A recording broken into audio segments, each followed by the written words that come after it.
الحمد لله نحمده ونستعينه ونستغفره ونؤمن به ونتوكل عليه ونعوذ بالله من شرور أنفسنا ومن سيئات أعمالنا من يهده الله فلا مضل له ومن يضلله فلا هادي له ونشهد أن لا إله إلا الله وحده لا شريك له ونشهد أن سيدنا وسندنا وحبيبنا ومولانا محمد أحمد وعلى آله وأصحابه وأهل بيته وذرياته أجمعين. أما بعد فأعوذ بالله من الشيطان الرجيم. بسم الله الرحمن الرحيم. إن الله يأمر بالعدل والإحسان وإيتاء ذي القربى وينهى عن الفحشاء والمنكر والبغي يعظكم لعلكم تذكرون. صدق الله العظيم وصدق رسوله النبي الكريم ونحن على ذلك لمن الشاهدين والشاكرين والحمد لله رب العالمین. و عرض سلام و خسته نباشید خدمت همه شما بینندگان عزیز. الله ذوالجلال در هر نقطه زمین که بیننده پاسخ نور هستین صحت و سلامت و تندرست و با لباس عافیت بر تن باشید. آیتی که از سوره نحل خدمتتان تلاوت کردم، الله ذوالجلال در این آیت که 6 پروگرام مهم برای اصلاح جامعه، برای اصلاح مردم الله ذوالجلال ذکر کرده و قبلا هم در هفته گذشته هم بحث کردم که یکی از آیات جامع قرآن کریم امی آیاتی که از سوره نحل خدمتتان تلاوت کردم هست. در 3 چیز الله ذوالجلال امر کرده. اول ان الله یأمر بالعدل، دوم احسان، سوم ایتاء ذی القربى، و از 3 چیز منع کرده، فحشا و منکر و بغی. اولین چیزی که الله ذوالجلال در این آیت امر کرد عدل بود، که انسان عدل در با خالق خود باید انسان عادل باشه.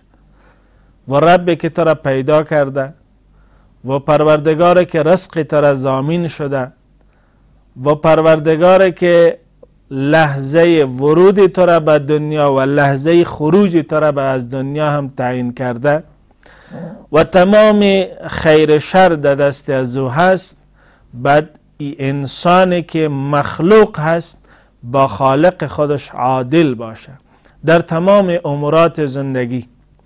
عدل در مقابل انسان با خودش عادل باشه، با نفسش عادل باشه، با اعضا و بدن جوارح عادل باشه. و سوم هم عدل با تمام مخلوقی که خدا خلق کرده، چه انسان هست، چه حیوان هست، چه پرنده هست و چه دیگه مخلوقاتی که خدا پیدا کرد. دوم چیزی که الله ذوالجلال در این آیت امر کرده ان الله یأمر بالعدل والاحسان. بعد از عدل الله ذوالجلال احسان ذکر کرده، چون عدل گفته میشه برابری را. عدل انصاف و برابری را گفته میشه که هیچ سهم دو بالا و پایین نباشه، ذره تفاوت نداشته باشه، این را گفته میشه عدل. اگرچه که جمله عدل یک جمله بسیار پرمعنا و پرمفهومی هست که ما سالهاست محروم هستیم، سالهاست که یه نعمت فراموش کردیم، چون ما جمله عدل، لفظ عدل شنیدیم، ترازوی عدل در دیوانها آویزان دیدیم، اما عدلی که الله امر کرده، پیغمبر به او توصیه کرده، این ما تا هنوز ندیدیم، از این محروم هستیم. امیدوار هستم که الله ذوالجلال دو چیز امت محمدی امروز محروم است، یک عدل است و که امنیت است. یه 2 چیزی است که مردم نامش شنیده، اما هنوز هم مردم به این نائل نیامده. هنوز هم در دسترس انسان ها قرار نگرفته و امت محمدی از این محروم هست. عدل ایره میگه مثل که در زمان عمر ابن عبدالعزیز مردم دیدن. عدل و هست که در زمان عمر خطاب رضی الله تعالی عنه دیدن.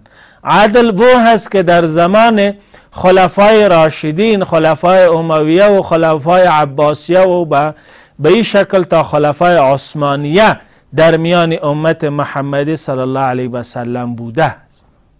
عدل ای هست که انسان ها در امنیت و آرامش به اندازه بینیاز باشند که انسان زکات خود در شهر بگرداند ولی زکات گرنده پیدا نشود.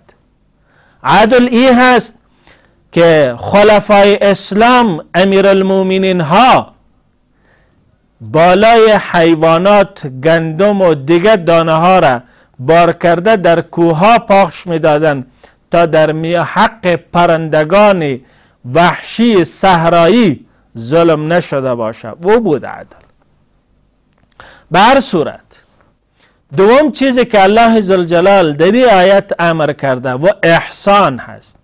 ان الله یأمر بالعدل والاحسان. احسان بسیار مقام بالای در نزد الله داره و متصل بعد از عدل احسان به این ذکر شده که عدل گفتیم میگه که برابری و مساواته، که پر حق بتی و پر حق بگیری، ایره گفته میشه عدل. اما ای که حق پوره بعد دادی در حق خودت در کوتاهی و کمیش چشم پوشی کردی، ایره گفته میشه احسان. بازم یک تماس داره. مجده از کابل، بفرمایید. خیلی ممنون، سلامت باشی. اول خواهی تشکری خاص میکنم از تلویزیون نور و از برنامه زیبا شما. سلامت باشی. خداوند عجل شد دنیا و آخرت به شما بده. تشکر. سلام. درباره درود شریف خواستم میکردم که همین درود شریف خودم میخوانم تا قبولیت دعا بسیار دعا قبول میشه. بله. یکی دیگه این که سوال دومه. بله. ایسته که گفتن تها یکی سوره تها که مکمل است. او را میفنام اسم سوره را که میگه بگویید چرا ثواب دارد. بله. این باران بر ما کمه تشکیل بکنید. درست است. سوال شما گرفتی.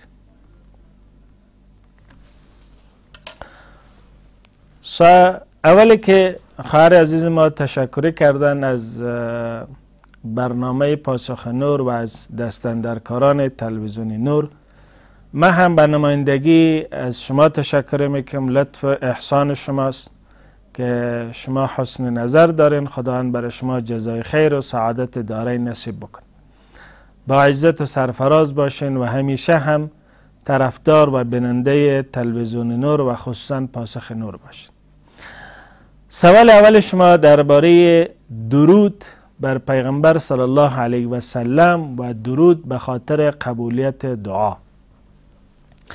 اولی که درود خواندن خودش مستقل یک عبادت است. درود خواندن، نعت خواندن به پیغمبر صلی الله علیه و سلم یه مستقل یک عبادت است. مثل که انسان لا اله الا الله میگه، به نمی شکل نماز میخوانه، روزه میگیره و دیگه عبادات نفلی را انجام میده، به نمی شکل درود خواندن هم یک عبادت است. یه بخش طولانی هست که انشالله سر فرصت بالا از بحث میکنیم. لیکن مختص سوال شمایی که دعا، درودی که برای دعا خوانده میشه یه بسیار برای اجابت دعا مؤثر هست.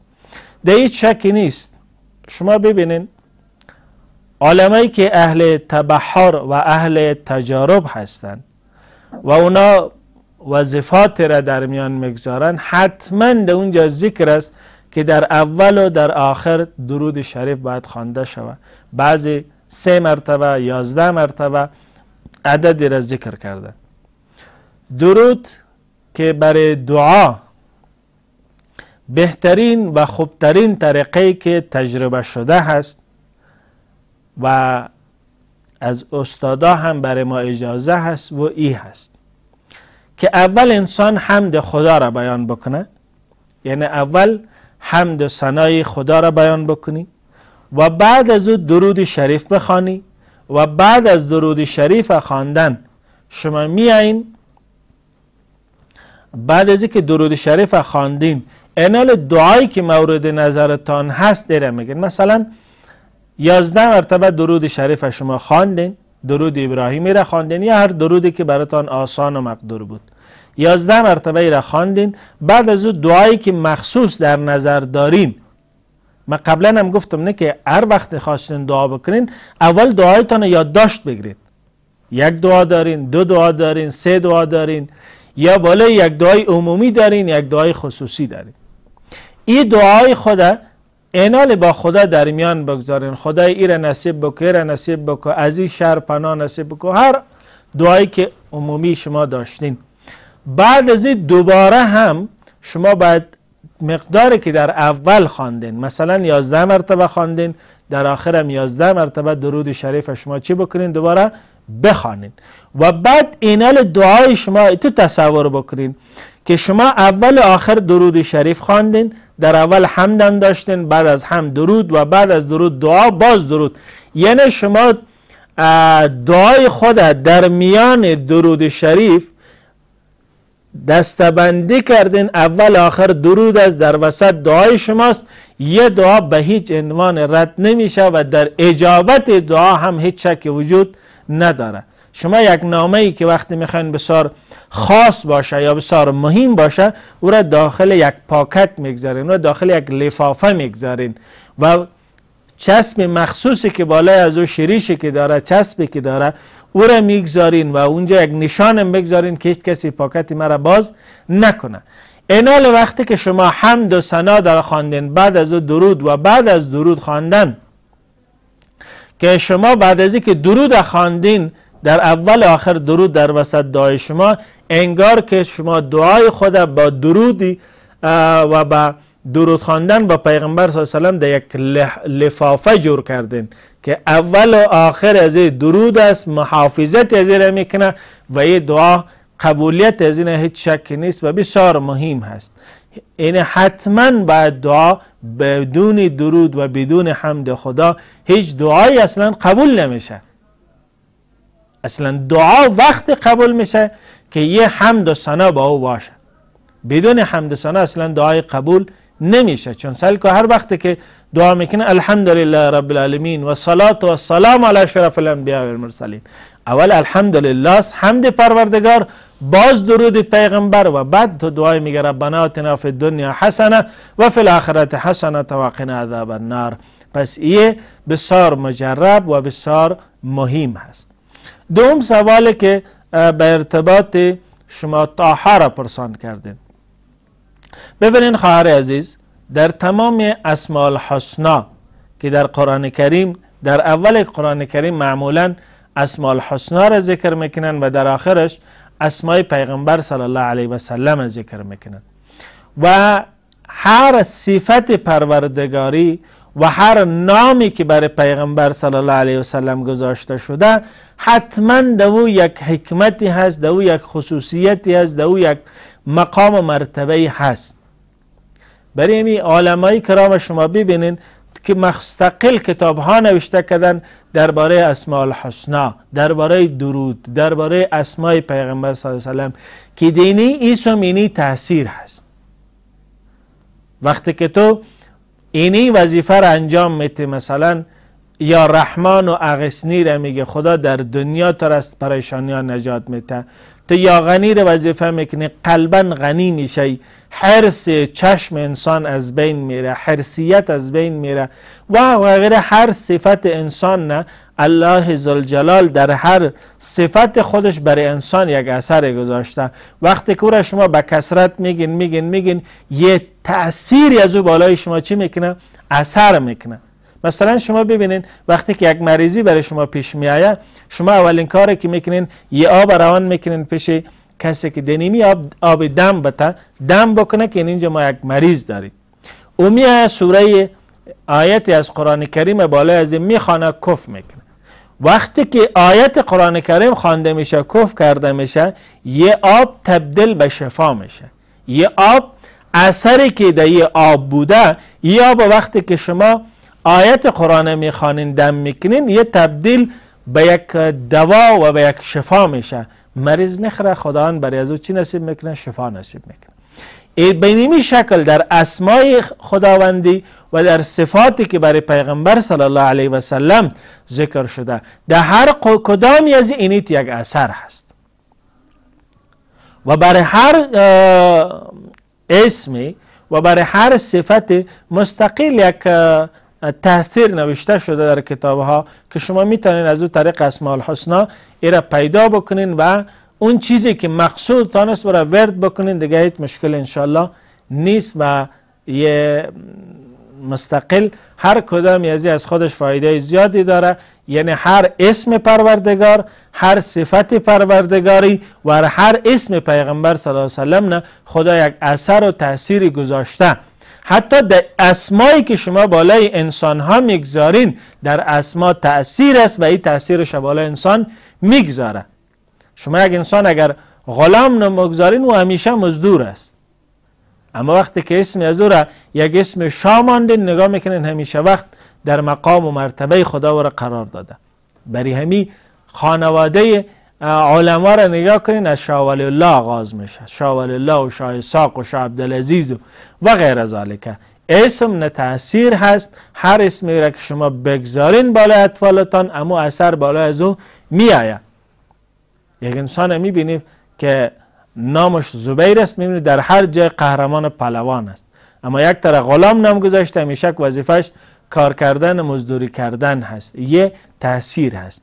وقتی که در یک اسم ساده و معمولی اثر وجود داره، در اسما و صفت پروردگار اثر نیست، در اسمای پیغمبر صلی الله علیه و آله نیست، 100% هست. خدمت شما عرض میکردم که الله ذوالجلال دوم چیزی که در این سوره امر کرده و احسان هست. احسان به دو بخش تقسیم میشه. اول احسان انسان با پروردگارش. حدیث مشهور جبرائیل امین هست که تمام کتاب ها به نام حدیث جبرائیل میشناسه. جبرائیل امین میآید، دوم سوالی که از پیغمبر صلی الله علیه و سلم کرد اویی هست مل احسان. احسان چرا میگه؟ پیغمبر صلی الله علیه و سلم فرمود تعبد الله کانک تراه فإن لم تکن تراه فإنه یراک. تو خدا را عبادت بکو مثل که گویا که تو خدا را میبینی و عبادت میکنی. اگر در این مقام نرسیدی، در این درجه نیستی، بس شکل عبادت بکو گویا خدا تو را که میبینه. اینال در دیدنی که خدا ما را میبینه هیچ شکی نیست، لیکن احسان در این هست که یک کیفیت، یک حالت بالای ما حاکم شود. مولانا عبدالحی رحمت الله علیه واقعش میآید که روز یک بزرگی میآید میگه الحمدلله مقام احسان خدا برای من نصیب کرد. بازم تماس داریم. جمیله از کابل، بفرمایید. و علیکم السلام و رحمت الله.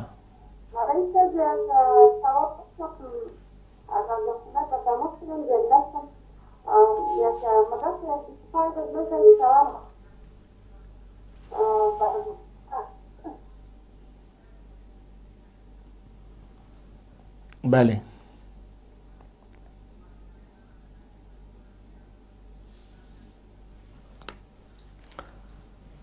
صدای اینا فکر کنم قطع شد که سوال از اینا را بگیریم.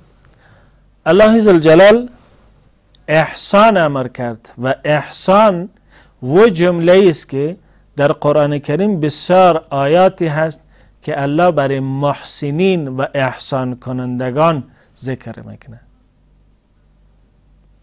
اینال احسان چرا میگه؟ میخوایم بالای از این بحث بکنیم که احسان از دید اسلام یا از دیدگاه اسلام چه هست. گفتیم احسان اول به معنای برابری و نفلی هست، یعنی عدل در مقابل برابر فرض واجب و ضروری، و احسان به درجه خود احسان و نوافل می آید. و ایرم معناش گفتیم که عدل گفت برابر، و احسان گفت در حق مردم برابری کردن و در حق خودش انسان چشم پوشی کردن. اگر حق خودش یک چیزی کمی میآید از این چشم پوشی میکنه، درگذری میکنه، این را گفته میشه چی؟ احسان. الله ذوالجلال ان الله که بیشترین آیات الله ذوالجلال به این عنوان که الله محبت دارد، دوست می‌دارد محسنین. الله همراه محسنین هست، لمع المحسنین، همراه محسنین هست. یه احسان کنندگان و یه محسنین چه کسانی هستند و احسان چی را گفته میشه؟ فکر کنم دوباره تماسشان وصل شد. بفرمایید. میشنم، بفرمایید. بله.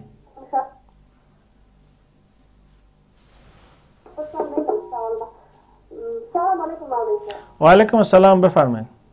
مولوی صاحب تماس بگم خطا شوهر مدام فاید میشه از من جدا شده به خاطر هیچ گپ هم نبود، کدام گناه هم نکردم، کارشی هم نکردم.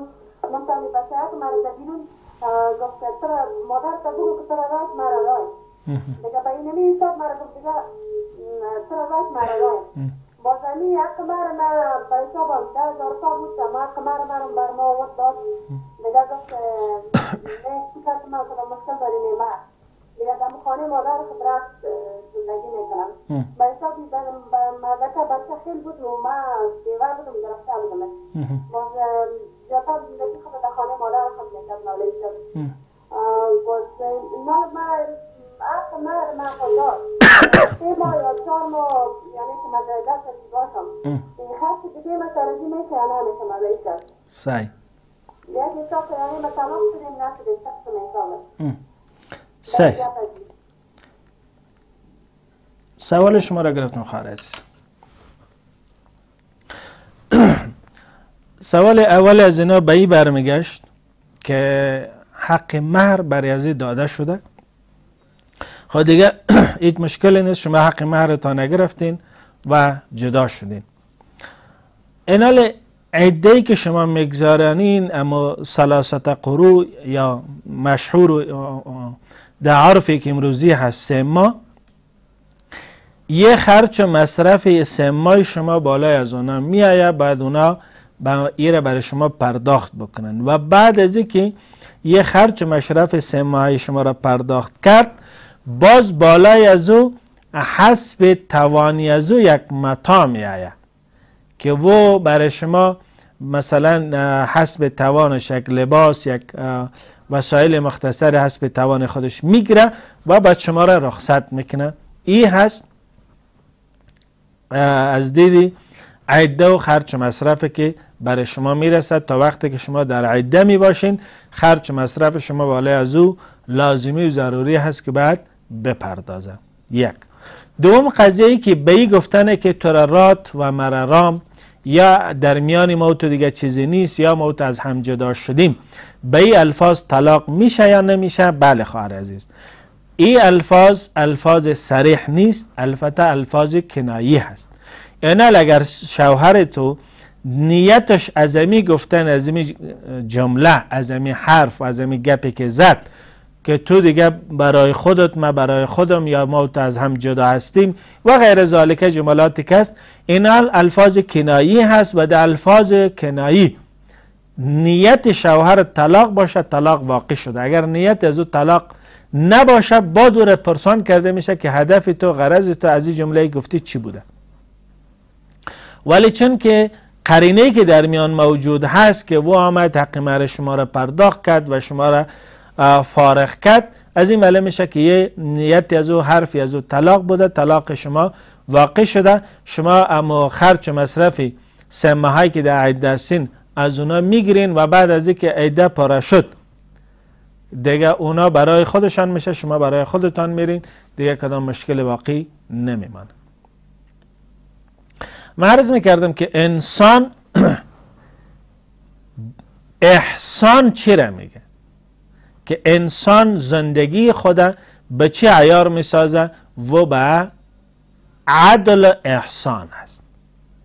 اینال احسان گفتیم از دید معنای لغویش تشریح کردیم که احسان گفته میشه، این هم برابری را گفته میشه که در حق دیگرا با برابری رفتار میکنه و در حق خودش از چشم پوشی کار میگیره، این را گفته میشه احسان. اما احسان در بخش عبادی هست، در بخش زندگی هست، در تمام بخشهای زندگی احسان سهم داره و ما اشتباه و غلطی که در جامعه و در میان ما مردم هست و این هست که ما احسان صرف در بخش عبادی میدانیم. یعنی فقط وقتی که احسان میگیم ذهن ما نه فکر ما نه حدیث جبرائیل میآید که تو شما عبادت بکنین خدا را مانند کانک ترا فإن لم تکن ترا فإنه یراک. گویا که ما در وقتی در نماز شروع میکنیم، میخوایم نماز بخوانیم یا تلاوت بکنیم یا عبادت دیگه را بکنیم، در ذهنمان باید حضور ذهن چی را داشته باشیم؟ باید احسان داشته باشیم که من خدا را میبینم عبادت میکنم، اگر در این مقام و در این درجه نیست حداقل خدا مرا میبینه بعد عبادت بکنم. ولی اشتباه ما در کجاست؟ اشتباه ما در این هست که ما احسان صرف در بخش عبادت میدانیم، در حالی که احسان در تمام امورات زندگی من باید ما چی را بفهمیم؟ احسان را بفهمیم. تماس داریم. نورخان از قندوز، بفرمایید. و علیکم السلام و رحمت الله. بفرمایید صاحب. سوال نامه که قرآن هم نیم شبه خواهن نیمی گشت نخوانده میمونه، همی بخشش میشه آمین. قرآن نصفش خوانده نصفش نخوانده مانده، اینا برای کی بخشش میکنی؟ حالا برای پدرم، برای مادرم، برای هر که خارجم شده بخشش نمیدیم. مانده 4 سال مانده، 3 سال مانده، همی مانده اما نشید، همی چی رقم است بخشش میشه آمین. بله بله، سوال شما را گرفتیم خان صاحب. سوال برادری ما اصلا این هست که ما قرآن بخوانیم، مثلا چند پاره خواندیم، آیا میتونیم که این را برای کسی بخشش بکنیم؟ انشالله فعلا یک وقفه کوتاه داریم، بعد از وقفه برمیگردیم و سوال خان صاحب با امرای دیگه سوالات جواب میگیم. فعلا یک وقفه کوتاه داریم، انشالله برگشتیم جوابا را ارائه میکنیم. عرض سلام و خسته نباشید مجدد خدمت همه شما بینندگان عزیز. خدا کنه که جور و صحتمند باشین. من قبل از اینکه موضوع خود آغاز بکنم، سوال نورخان صاحب از قندوز که سوالشان این بود که یک انسان مثلا نصف قرآن خوانده یا چند پاره از قرآن کریم تلاوت کرده، اینال ایره میتونه برای کسی ببخشه. جواب بزرگوار این هست وقتی که انسان یک لفظ قرآن بخونه، یک لفظ مثلا صرف الف لام میم، الله در عوض یک الف لام میمی که انسان میخوانه سینی که بر انسان نصیب میکنه. یعنی وقتی که یک انسان یک سپاره تلاوت کرده، یک جز تلاوت کرده، 10 جز تلاوت کرده، 15 جز تلاوت کرده، یه هر قدر که تلاوت کرده ایره شما هر لفظی از ایره به 10 ضرب بزنین بگن چقدر ثواب داره. به این خاطر ثواب از ایره بخشیدنش برای میت در کل یک اصول در ذهنتان بگیرین.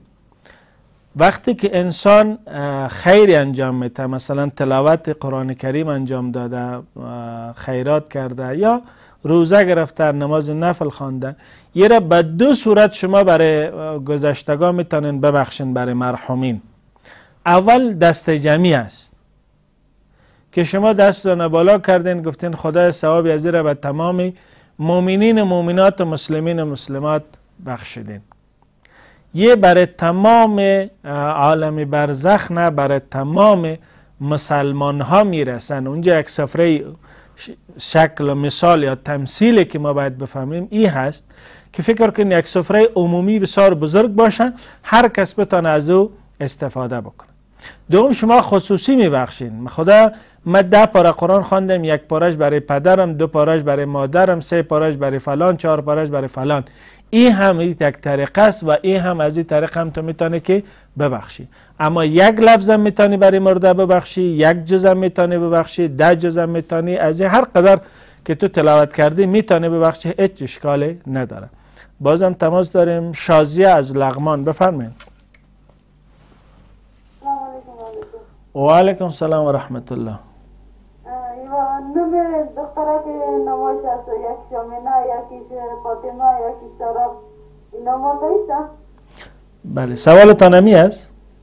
بله، یک سوال ما دیگه است که چند دفعه زنگ زدم همیشه سوال آقای رونق همیشه که سوال که ما میکنم میره برای من جواب صحیح نداد، بخاطر که چند دفعه زنگ زدم امی مادر ما خواست ما میکنم که چی را دیشم گفت بزنم کشم میره مایش رخصه مانیسته، یکی میده تا خورشون رخصه میکنه مانیسته، یک جدر ما سمورا ناز میته و خوب و بعد میکنه دیگه رخصه مانیسته چرچی میکنه که دل ما بس پاکش او نمیکنه، او راضی نمیشه دیگه. ما عملیات شدم اتماری شدم از ما گشتانم نیپرسان میکنه نی خوب نی بس آیا تا ما گناهگار میشم یا ای گناهگار میشم؟ ما خود نمیگم، ما میگویم که مادر ما کسی گفت میزنم از چیزی میکنم نمیشه، سه دفعه کسی چی هم کنم که گفت بزنم او دیگه هم سینه دادلش هست، ما چی کنم؟ ما گناهگار میشم یا او گناهگار میشم؟ مخصص بگه که یا ما گناهگار میشم یا او میشم. صحیح، سوال شما را گرفتم خواهر عزیز. سوال اول از اینا اسمایی را گفتن که آیا این اسمها صحیح است یا نیست؟ بله، این اسمها صحیح است، هیچ مشکل نداره و بسیار اسمای خوبی هم است که شما انتخاب کردید. دوم بخشی که شما سوال کردین، ما دی بخش سوال شما را به 2 بخش تقسیم میکنیم، شما زودتر سرتان خلاص شو.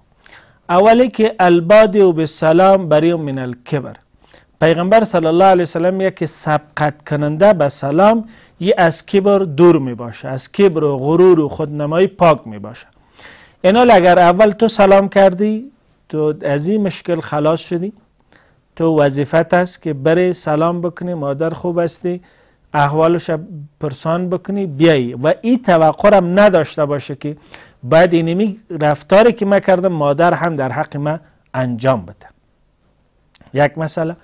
دو مسئله است که تو میخوایی که من ارتباط برقرار بکنم، مادر نمیخواد برقرار بکنه. دی 2 صورت حال آسان ترینش این هست که اینال وقتی که تو سلام میکنی مادر نمیکنه، پیغمبر صلی الله علیه و سلم امیر امر کرده که سلمن و قطع، یعنی اونی که همراه تو قطع صله رحم میکنه تو هم رازو وصل بکن. لیس الواصل بالمکافی، و کسی که مثلا خانه تو آمده و تو خانهش میره صله رحمی نیست. صله رحمی در مقابل او کسی است که او قطع صله رحمی کرده که دیگه تو ما همراه تو هیچ خانوادگی فامیلی نداریم، از ما تو خلاص شد، مرد و زنده با هم نداریم، ولی تو میگی نه من دارم، تو میای سلام علیکش میگی.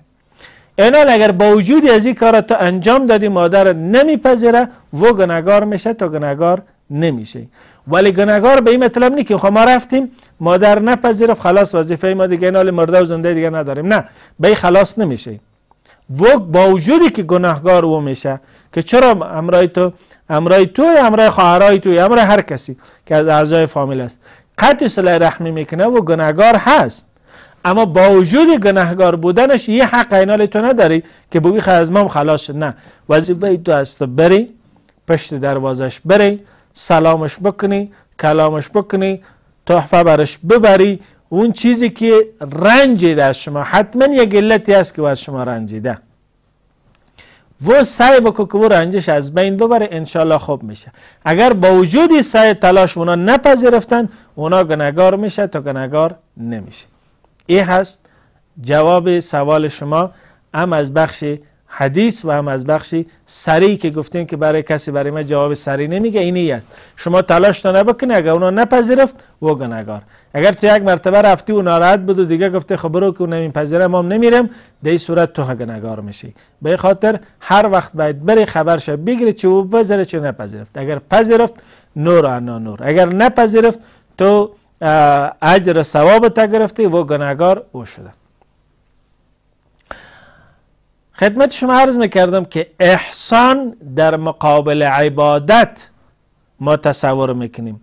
واقعی که مولانا عبدالحی صاحب میگفتم و است کسی من سوال میکنه که الحمدلله مقام احسان خدا برای من نصیب کرده. مولانا عبدالحی میگه ماشاءالله بسیار مبارک، بسیار مقام بالایی هست. اما سوال این هست که یه مقام احسان برای همیش برای تو پیش میآید یا صرف در وقت نماز؟ گفت نه، من که صرف در نماز. پیغمبر گفته که شما عبادت بکنید پروردگار کانک ترا فإن لم تکن ترا فإنه یراک. مولانا گفت نه، یه مقام احسان نیست.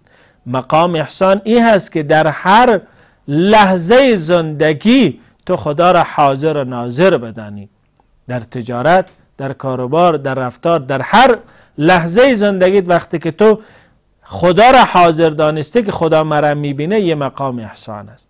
تماس داریم. رویا از کابل، بفرمایید. بله.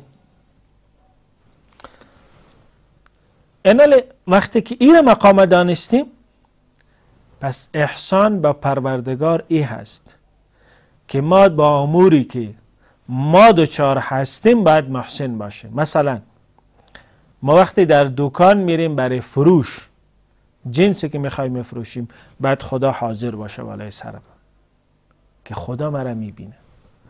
وقتی میریم برای خریدن جنسی وسیله، باید در نظر من باشه. وقتی که ما تحت داریم، شاگرد داریم، استاد داریم، کارگر داریم، مزدور داریم، مرد کار داریم، در هر لحظه باید ما به این باور نتیجه باشیم خدا مرا میبینه و رفتار مرا بررسی میکنه. یه بسیار مهم است. بازم تماس داریم. گلشرین از کابل، بفرمایید. و علیکم السلام. از دو تا نواشیم از امراه خود زیاد جنگ میکنم. این جمله ها برمان ایسان بسی بازی ایره بود چی کنیم اجرا کنیم که خداوند بیاره خوب کنم باید این جنگی باید ایچه نکنه دوام. اینا چند ساله هستن نواسایتان؟ یک 9 ساله، یکی 8 ساله. 9 ساله و 8 ساله. سیست خارزی. سوال شما نگرفتیم.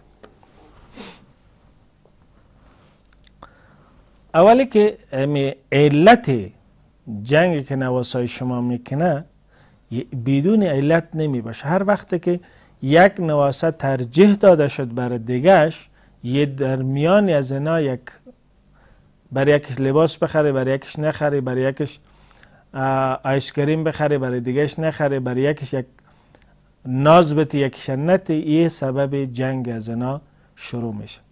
ولی وقتی که میخوای که اینا جنگ نکنه و دعای کار داری، دعا در میان از اونها بهترین دعا به خاطر از بین بردن جنگ از اونها درود شریف است. روزی 100 مرتبه یا سلام یا سلام یا سلام بخوان و همراه از 11 مرتبه در اول و 11 مرتبه در آخر درود شریف بخوان. در یک گلاس آب یا در یک ظرف آب دم بکو و در غذا از اینا منایج نفهمن شما مخلوط بکو و غذاشان بخورن، انشاءالله دیگه هیچ با هم جنگ نمی کنن. بازم تماس داریم. بیبی حاجی از کابل، بفرمایید.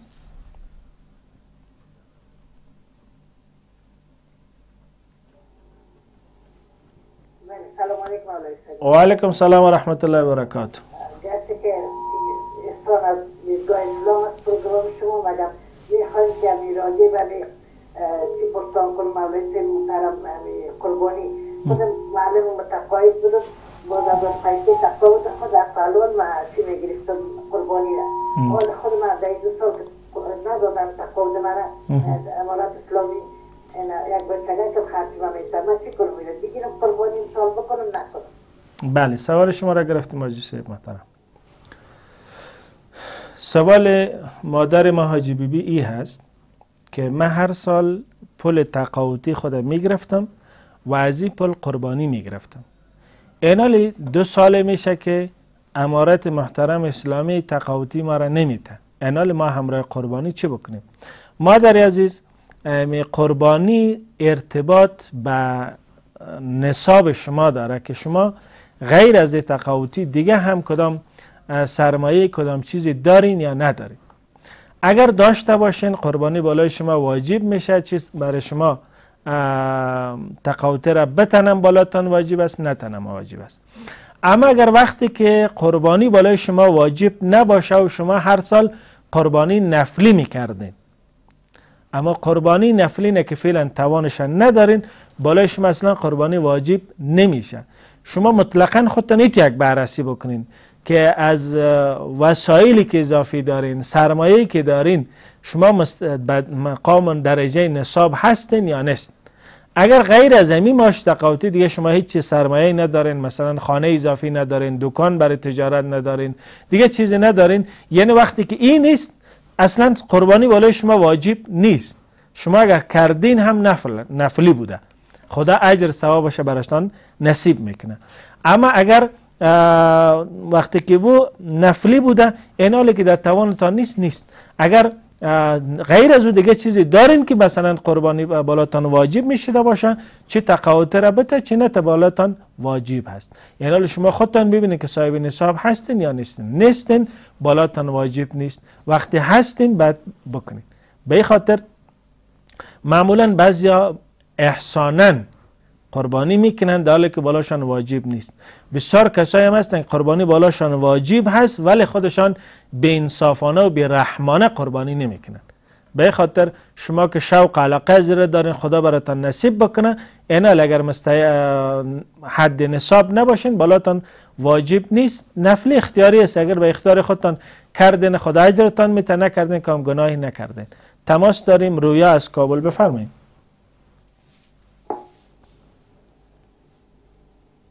بله.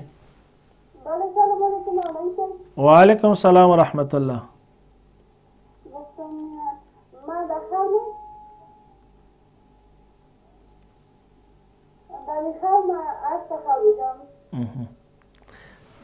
اسب چی تو حالت دیدید؟ اسب سوار بودی؟ اسب زین اوزال سواری داشت یا فقط یک پارچه بالاش انداخت؟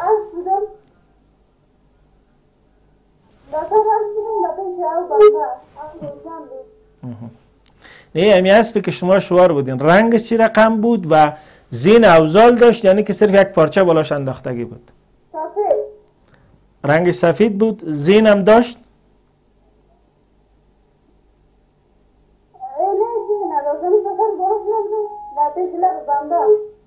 نه ده بالاش هیچ چیزی نبود؟ نه زین داشت نه جلو هیچ چیزی نداشت؟ صحیح سوال شما را گرفتم خواهر عزیز. اسب در خواب دولت، شجاعت، غیرت و عزت هست. وقتی که اسب بالا رنگ‌ها و چیزهای مختلفی که داره اونا از خودشان مستقل تعبیراتی می داشته باشه.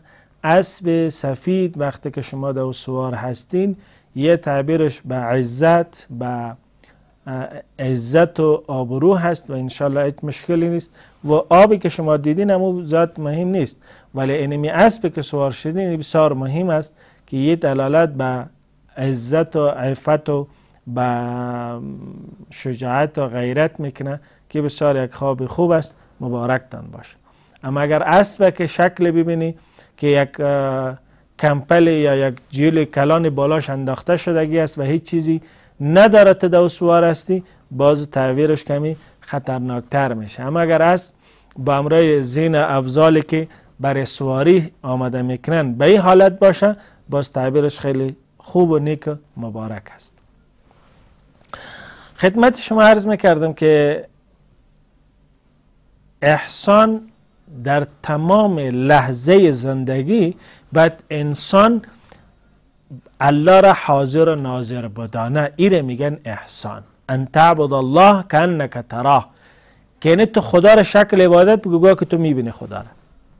فإن لم تکن تراه، اگر در این مقام درجه نیست، این مقام مرتبه انبیا و صلاح است، به این مقام نیست، حد به این انداز حداقل باش، فإنه یراک، خدا که تو را میبینه. اینال خدا ما را میبینه، در هر لحظه زندگی خدا ما را میبینه. باید در هیچ لحظه از امورات زندگی ما خدا را نادیده نگیریم. ما در مسجد میریم بسیار صوفی، نماز نفل هم میخوانیم، بسیار نمازهای طولانی، سجده طولانی، ولی در دکان میریم مستقل یک 420 میباشیم. وقتی در کاروبار میریم یک چیز دیگه هستیم، وقتی که میخریم و میفروشیم کلا یک چیز دیگه، یک حیوان وحشی واری رفتار میکنیم. این حرام و ناجایز است، یه احسان نیست. این احسان نمیگه. احسان ایره میگه تو در تمام لحظات زندگیت خدا را حاضر بده. من در بستر خواب هستم، خدا مرا میبینه. من فعلا در بالای نماز استاد هستم، خدا مرا میبینه. ما در دکان برای فروش رفتیم، خدا مرا میبینه که چه قسم جنس داریم و این جنس به چه نام، به چه قسم، به چه شکل میفروشم. یعنی این لحظه‌ای که انسان در همه امورات زندگیش خدا را حاضر بدانه، این را گفته میشه چه؟ احسان. دوم بخش احسان این هست که انسان با دیگران محسن باشه. قرآن کریم ان الله لمع المحسنین که میگه سنجزی المحسنین، همه از اینها محسنین احسان کننده را میگه. قبلا هم گفتم احسان این هست که در مقابل دیگران تو محسن باشی، همراه خودت محسن باشی، همراه والدینت محسن باشی، همراه برادرت، همراه خیش فامیل متعلقینت، همراه همه از اینا تو محسن باید باشی. یه بخش شخصی بود که در نماز محسن بودی، در کاربار، در 24 ساعت زندگیت تو احسان باید محسن باشی. اما احسان به دیگران هم باید محسن باشی. همراه پدر و مادر باید احسان بکنی، همراه خیش فامیل متعلقین باید احسان بکنی. چون الله ذوالجلال به تأیید از این جمله سومی را که بیان میکنه و این هست ان الله یأمر بالعدل والاحسان و ایتاء ذی القربى. صاحب حق باید حقش داده شود. اینال محسن باید همراه از اونها باشی. درسته؟ یک برادر در حق تو بدزبانی کرده، در حق تو ظلم کرده، در حق تو را تلف کرده، یعنی تو در مقابل از اون میای احسان میکنی، من تو را میبخشم. واقع مشهور است برادر از دیگه برادر قرض میگیره، این کار میکنه، هیچ پولی بالای من نداری، یه هر قدره که تلاش میکنه و میگه نه هیچ پولی بالای من نداری، میره به پدر و مادر شکایت میکنه، این بچه‌تون از من پول گرفته، امروز میخوام پول مرا بده، ولی و انکار میکنه. پدر و مادرم بد دعایی میکنن، زنگش میزنن، توهین و تحقیرش میکنن، چرا کار کردی؟ باز هم این میآید فکر میکنه، جمله را میشنوه که الله امر کرده که شما احسان بکنین، من در حق برادرم احسان میکنم. تلفن خود برمیداره برای برادرش زنگ میزنه، با مجردی که اوکی میکنه میگه هیچ پولی بالای من نداری چرا زنگ میزنه؟ میگه برادر هیچ پولی بالای تو ندارم، هیچ طلبی ندارم، بلکه امشب مهمان ما هستی، امشب در خانه ما مهمان هستی، تو هم مهمان هستی، پدرم مهمان است، مادرم مهمان است. شب وقتی که سر سفره میشنن، این شرایط آمده است، همه چیز محیاس، میتونی برادر رسوا بکنه، ذلت و خاری را برش بده، پیش پدر و مادر هر آن چیزی داره بگو، ولی در این حالت یه آیت یادش میاد که ان الله لمع المحسنین، من که با خدای خود وعده کردم که احسان میکنم. با وجود همه ناراحتی داره، قهر داره، غضبی داره، همه تکلیف و درد که داره، همه از را هضم میکنه. یک میمانی بسیار پر از خوشی ها و خوشحالی ها سپری میشن. شب وقتی به بستر میره میگه خدایا مینیمی احسان اثر به خاطر رضای تو کردم.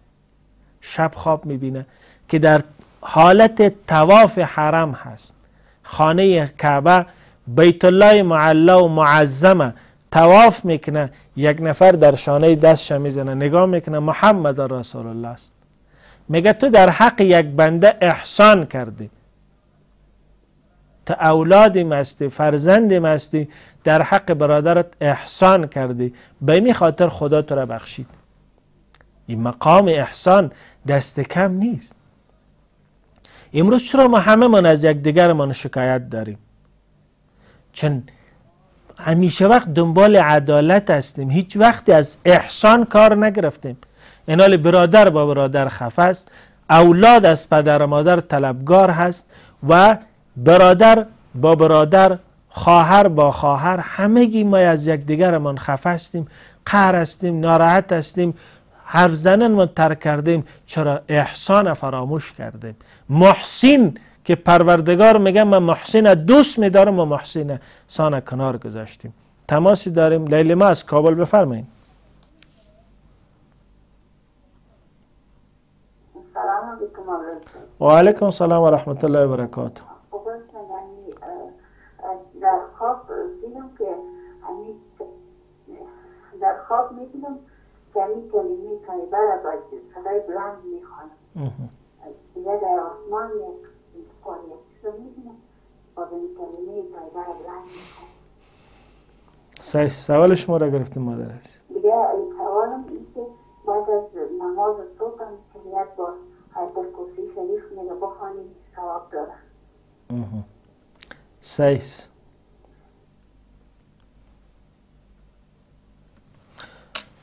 اولی که خوابی که اینا دیدن کلمه طیبه را میخوانن بسیار خواب نیک و مبارک است که الله برشان خوشخبری و مژده والایی را دادن.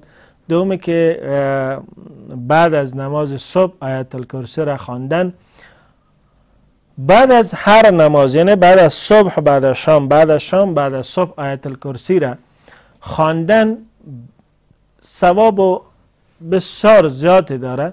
ولی یک تیزه را من مختصر اشاره بکنم و یه هست وقتی تو آیت الکرسی را میخوانی تو در یک حصار قرار میگیری. یعنی آیت الکرسی در اطراف تو یک قلعه مضبوط، یک قلعه کانکریتی میشه. هیچ چیزی برای تو دیگه ضرر رسانده نمیتونه. نه انس نه جن، هیچ چیزی برای تو ضرر رسانده نمیتونه، چون خداوند 70,000 فرشته را به خاطر حفاظت تو روان میکنه و تو را حصار میکنه. هیچ چیزی برای تو نقصان نمیرسانه. به این خاطر این حتما انجام بدین، هم صبح هم شام آیت الکرسی را بخوانین. توانی بالاتر هر قدر که زیادتر بخوانین بهتر. حداقل 7 مرتبه بعد چی شوه؟ خوانده شوه. یه بسیار یک نتیجه خوبی داره. خب آیت سوره نحل گفتم ان الله یامر بالعدل والاحسان و ایتاء ذی القربى. احسان باید انسان داشته باشه. احسان برابری را نمیگه. احسان چشم پوشی کردن در مقابل دیگران را میگه. برادرت یا خواهرت یا خاله یا عمه یا کاکا یا بچه کاکا یا بچه عمه، اینها کسایی هستند که زوعقاریب تو هستن، فامیل نزدیک تو هستن. اینال بالای تو حق دارن. درسته که در حق تو ظلم کردن، حق تو را خوردن، ولی باز هم تو در حق از اینا احسان میکنی. الله تو را دوست میداره. تو از جمله محسنین و محبین پروردگار قرار میگیری. به این خاطر احسان بسیار مقام و مرتبه بالایی داره که ما ایره باید هیچ وقت فراموش نکنیم. دیمیجا برنامه امروزی ما به پایان میرسه. همه شما خوبان به خداوند یکتا میسپارم. الله حافظ و نگهدارتان. السلام علیکم و رحمت الله و برکاته.